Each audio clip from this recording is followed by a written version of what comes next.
People in the bakery still talk about the moment everything suddenly went quiet. The moment a poor woman, trembling from hunger, placed a single coin on the counter and whispered, "Boss, a broken bar, 8 sliced bread called it in," and right behind her, the most unexpected voice in the room said, calm and firm, "Sit down, eat first." No one knew he was the CEO, no one knew he was a single father, and no one knew that this moment would change all of their lives forever. It began on one of those great, icy mornings when the world feels heavier than usual. The bakery's heaters were barely keeping up, the glass windows fogged from the warmth inside. Customers sat quietly, most of them too lost in their own worries to notice anyone else. But the door opened with a soft jangle, and a thin woman stepped inside, clutching her worn shawl tightly against her. Her name was Alaya. Though nobody there knew it yet, her face told the story before she spoke. Tired eyes,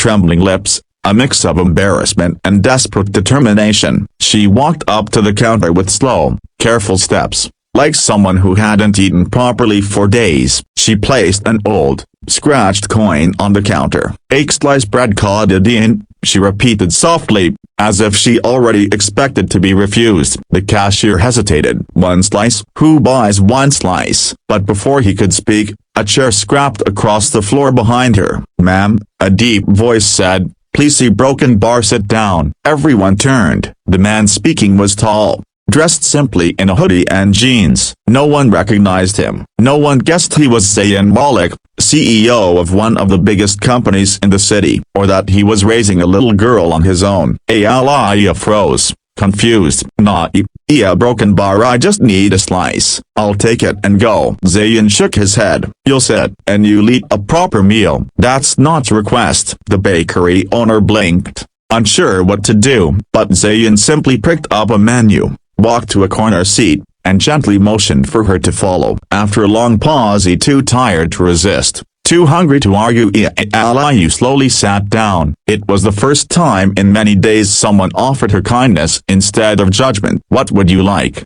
he asked. "I can't afford anything more," she whispered. "I didn't ask what you can afford." She broke. "Just a little." Tears threatened but didn't quite fall. He ordered a warm bowl of soup, a plate of fresh bread, and hot tea. When the server brought it, the smell alone nearly made her cry. She picked up the spoon with shaking hands, taking the first taste, and as the warmth spread through her chest, something inside her cracked open, something she had been holding together for too long. Zayn didn't speak while she ate. He simply sat, watching quietly, respecting her silence. People around the bakery watched too, some confused, some embarrassed, some ashamed that they hadn't stepped forward themselves. When she finally finished, she tried again to repay him. "Please see broken bar, I don't want charity." Zayn leaned forward. "This isn't charity, it's humanity, and trust me, I've been where you are." Her brows knitted. You look like someone who never struggled." He laughed, a dry,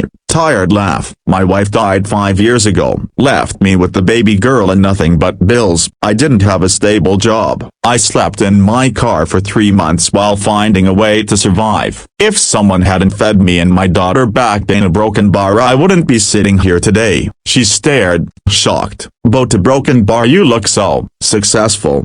He finished. "That's just the end of the story. You're seeing the ending of my struggle, not the beginning." Something in Alaya's heart softened. For the first time in a long time, she felt seen. He continued, "So tell me, what's your story?" Her lips trembled. She tried to speak but her voice kept breaking. Finally she managed. "My husband, a broken bar, he left. I had a job, but the factory shut down. I've been looking for work, but a broken bar, no one wants someone who looks like she hasn't eaten." "You need help," he said simply. "Yes," she whispered, "but I don't want pity." "You don't need pity," he said. "You need a chance." At that moment, a little girl suddenly ran into the bakery, a curly hair bouncing, eyes sparkling. She jumped into Zayn's arms. "Baba, I finished my school test early." Alaya smiled softly. "She's beautiful." "This is Rania," he said proudly. "My entire world." The little girl waved at Alaya. "Are you my Baba's friend?" Alaya hesitated. "Just a broken bar, someone your Baba helped." Rania looked at her father, puzzled. "Baba always says we help people because someone helped us first." Alaya's eyes filled again. This time, The tears slipped out. That was the moment Zayn made a decision that nobody in the bakery expected. He turned to her and said,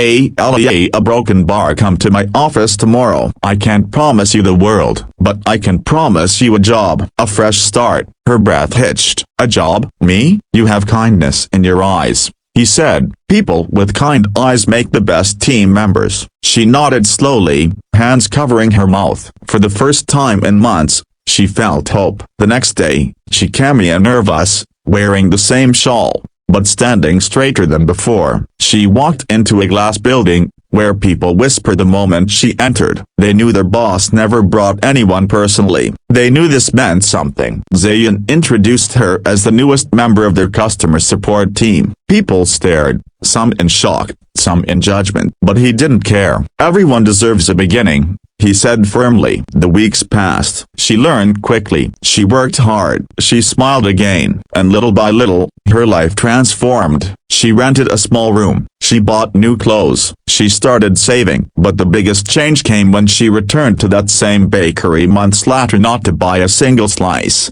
but to order a full meal with confidence. Standing tall, the bakery owner recognized her. You a broken bar, you look different. She smiled. Someone believed in me when I didn't believe in myself. And just as she stepped outside, she saw a father and daughter walking hand in hand, Zayn and little Rania. They waved at her proudly. She waved back, whispering a silent prayer for them. That day, for reasons she couldn't explain, she felt like recording a message on her own phone. A message she posted online later. If someone helps you, she said softly, don't forget to help someone else. Like and share this message so it can reach someone who needs it. And subscribe if you believe kindness still exists. The video went viral, but the real miracle had happened long before that. On the day a poor woman tried to buy just one slice of bread, and a single dad CEO told her to sit down and eat.